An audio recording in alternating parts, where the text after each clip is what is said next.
Hello and welcome to Quackalope. Thank you for being here. Today, I'm going to be giving you a Kickstarter preview of Bloodstone, a new game by Skybound Games or Druid City Games. Now, in partnership with this video, I actually have a full review over on Board Game Co's channel. I have 2 gameplays at the moment arriving here on Quackalope and a variety of other pieces of content and media, including a full podcast and conversation with the designer James Hudson over on the Quackalope podcast. And so this preview is going to be my very best attempt at giving you as quickly and concisely all the information you need to understand exactly what Bloodstone is, so that you can then go piece and parse out and find out the information that you need to decide if this is a game that you want to back on Kickstarter and eventually get to your table with you and your gaming group. So, shall we begin? Bloodstone is going to be a cooperative or PvP arena combat game. It's going to be primarily card and dice driven, where throughout the course of events you're going to be playing cards to decide turn order and special abilities, rolling a variety of different types of dice, powering up your own special abilities, and then triggering those special abilities to do a plethora of damage here on the table. If you're playing head-to-head, PvP, player versus player, you're going to be using one of 8 different characters, and this game could play anywhere from 2 all the way up to 8. You'll be staged here in the middle of the arena, battling and fighting until the death. Every character will have their own unique mechanics, they'll have their own unique stack of cards, and these cards will have all of their own unique abilities. Along with that, everyone's player board will have their own custom abilities, potentially custom dice, and depending on how you roll and what you're able to trigger, you'll be able to power up, chain, and develop your skill set as you play the game. In PvP, player versus player, you're going to be able to customize and equip this board with a variety of different items, from rusty buckets of weapons that you get a boon from if you stand next to spinning arms and blades of death that'll circle around the table here, causing as much destruction as possible if you end up in their wake. The player versus player mode is going to shine at 3+, because the overhead negotiation, the team making, the ability to look at the person that's 100 points ahead of you and decide that you're going to use your alt power on them, that dynamic shines when it comes to this arena combat game. At the end of the day, Bloodstone is going to be a pile of dice, a good time rolling, and a great time triggering abilities and figuring out how to sequence and resolve effects. The cooperative mode is going to pit you against a series of progressive beasts. You see, there's a narrative and lore that exists here in Bloodstone, and while I don't have a sheet of flavor text to talk about it myself, I'll give you a little overview at the moment. The queen here, who has the bloodstone curled around her neck on a chain, is both controlling the bloodstone and also at the whim or mercy of this powerful item. She has captured and summoned and encapsulated the greatest heroes of the realm, the most powerful mages and archers and warriors from all the tribes and peoples and kingdoms of the world, and she has placed them in this pit to fight to the bitter end. The crowd all cheers. The echoes of their wrath and disdain and joy from being within this space fill the stands. And so in player versus player, you are doing your very best and forced against your will to fight and survive and take down your opponent, knowing that even death, or even with death, the end and that sweet release won't come. You see, the Bloodstone is such a powerful item that it not only gives and takes at the same time. The Bloodstone can give life, stitching flesh back together, rebuilding body parts, and restoring what has been hewn and lit ablaze. And with it, it sucks and drains and absorbs power. Along with that, all of the heroes are made stronger through the utilization of the Bloodstone, moving up this blood energy track, rolling purple dice in order to gain abilities and charm, and eventually doing incredible, super powerful actions. But along with that, something is also taken from them. The bit of peace or humanity, little remnants of who they once were, until finally you're in this pit, and all you see is the enemy in front of you and darkness surrounding your vision, and you fight on, until you die or win, and then your body is restored, and it's an endless cycle. Sort of a laughter at the feebleness of mankind. The idea that the greatest heroes of all the world, the greatest fighters in all the realm, could be captured and contained and forced to fight in endless battle unto death. But then, of course, at times the crowd grows bored. The endless monotony of the same hero fighting and winning again, the clangs and swords and twangs of the bowstring end up at a certain point draining on and on. And so, not only has the queen captured and utilized the greatest heroes, she has also began to summon the most fearsome and ferocious beasts. From the terror of the Everwood here, this burbalous bear, this figure that is able to rend and wreak havoc upon the landscape, with this idol in the center always absorbing health and restoring this bear's life.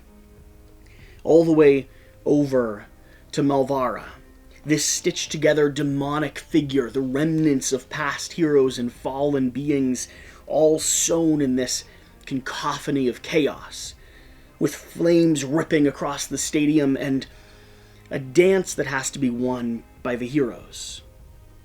And so, after a little bit of flavor text and a little bit of ad-libbing, let me give you what cooperative mode is. After you've played a bit of PvP and you decide that you want to spice up the adventure or work together with a team or unlock more special abilities and more arena perks throughout the course of your adventure, you all rise from death. You're stitched back together into full health, you flip your boards, grab another brand new stack of cards with wording changed just slightly to relate to the fact that you're working in a co-op game, and you begin fighting together, going up against a great evil. Now, the great beasts are going to follow a similar pattern. They're also going to roll dice. Those dice will trigger and resolve certain special abilities, and they all have their unique mechanic that you're dealing with. Now, I have gameplay of both of these cooperative scenarios with Board Game Co. that will be coming out, but I'll give you a brief overview of the two that we have in this prototype. Malvara is going to have a spinning wheel of flame. As this stadium is hewn with fire, you'll be forced to dance and move and adjust about, but that will be dangerous because Malvara will also be placing explosion tokens and grapple dice onto every character, forcing you at times to wreck yourself together, rending an explosion and causing massive damage to everyone that's around you. The terror of the Underwood, this burbalous bear, is going to be a figure that is pushing you back, thrusting you against the stadium walls and trying to pierce you there, doing its very best to use sheer force and nature to tear you apart, while protecting this idol that's in the very center. Now, this idol has a interesting objective. It's always draining life from you, its reach extending from one level to another until finally it can absorb life from the entire stadium at the same time. And when the terror of the Underwood dies, this idol will sacrifice itself in order to restore and give life and health back to the terror. So you have to defeat them both in a sequence at the same moment in order to make sure that there is no life and no power remaining available for the terror to absorb. Now, one of the most interesting things about the cooperative mode is that you're going to be able to add to your overall experience as you take down and defeat each one of these different monsters. From brand new arena abilities, flame wheels that spin around the board, new upgrades and triggers, to specific cards and game modes that are only unlocked when you've played through the cooperative version of this game. That means that there's an interplay in the story and the PvP. And as you dig in, it's not legacy in a sense, but there is an unlock system. There is a way that you experience this game on a new depth the more that you're able to interact with it. And I myself am really excited to see that entire narrative progression from Malvara and the terror of the Everwood here, all the way up to that 8th and final boss, which I don't even know what it is yet. Cooperative mode is going to deal a lot with positioning and player abilities. Turn order is going to be a major element of this game, making sure you play a sequence of cards that allow you to move first or potentially level up those that come after you. This game is going to function really well at both PvP and cooperative. And if you want to swing over to the full 30-minute review, we do a deep dive into the elements that we like, that shine the most for us. But in this preview, let me give you a quick overview of what a sequence or turn might look like. Over here on my player board, I have the archer here. Now, they are going to be rolling 3 dice to start with. 3 of these red dice. These dice are going to resolve based off of the matching sets and pairs that you're able to get. You see, all of these are single, meaning none of them match each other. Meaning that I will trigger my very first and basic ability, Pure Shot, and gain either a black or purple dice to level up my character. If I'd rolled 2 6s, then I would have a double. That means multi-shot or snare, my 2 other core abilities, will be available for me to utilize, which might introduce some custom dice into my incoming dice pool, leveling me up permanently for the rest of the game. Then finally, if I rolled 3 6s or 3 2s or 3 5s, that would be a set of 3, triggering my final and most powerful ability, my ultimate ability called Headshot, allowing me to roll a set of d20s, add those to my attack strength, and hit everyone around the board. Now, there's other ways to trigger your ultimate ability, from rolling purple dice to gain blood energy and moving up this track. But the core concept of this game, the core conceit of this game, is going to come down to building your dice pool, rolling your dice, and resolving what abilities you have or have available. Along with that is going to be a very special stack of cards. These cards are going to be numbered slightly differently for different characters, but the most common sequence is going to be 1 through 6.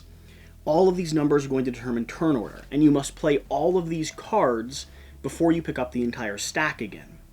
So at the start of my turn, before I roll any dice, before anyone else goes, all of us would look at our cards, decide what special abilities we might want to trigger on them, and then place one of them down.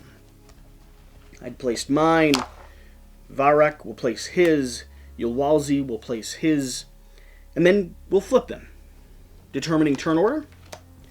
For instance here, first would be the archer, then it would be the mage, and finally the beast or the berserker. And, of course, resolving the special abilities on each of these cards. Now, these abilities will do things like steal health, allow you to set up a shield, position and sequence, advantages or damage, or add extra power or dice to your incoming dice pool, or just maybe allow you to move a lot quicker than you would have in a different situation. The combination of this control, having cards that you're choosing and pairing that really have effects and abilities that matter to the gameplay, having the choice of this control mixed with the randomness or extreme nature of the dice rolling creates this interplay of a game and a PvP game or a arena fighting game that's quick playing, that really feels like I have agency over what's happening, and ultimately still has those highs and lows that exist when you're just throwing a lot of dice at the table and hoping that the luck is on your side, or lamenting the fact that it wasn't. In both PvP and PvE mode, so player versus player and cooperative, you're going to have the same conceit, the same flow of gameplay. You're still going to be playing cards from your hand, rolling dice, triggering abilities, upgrading your character, and then moving, positioning, and dealing damage here on the board. And with both of those, the object of the game is going to be to bring your opponent down to 0 health. So, that is Bloodstone. It's an overview or a preview of exactly what this game is. Now, again, we have a variety of other content for you to check out now that you've watched this short introduction from the full 30-minute review with Alex and I. Spoiler alert, we both like this game, with the caveat that there's a few elements that we think might not make it right for you and your gaming group. So swing over there and watch that. Or if you just want to see this game up in action, check out some of the gameplay. Links to all of those will be down in the description down below. Whatever you do, If you back this game over on Kickstarter, leave a quack in the comment section if you've made it to this part of the video. I will be there tuning in and responding to everyone that I can. Whatever the case, thank you for allowing me to be part of your community. I'll see you next time.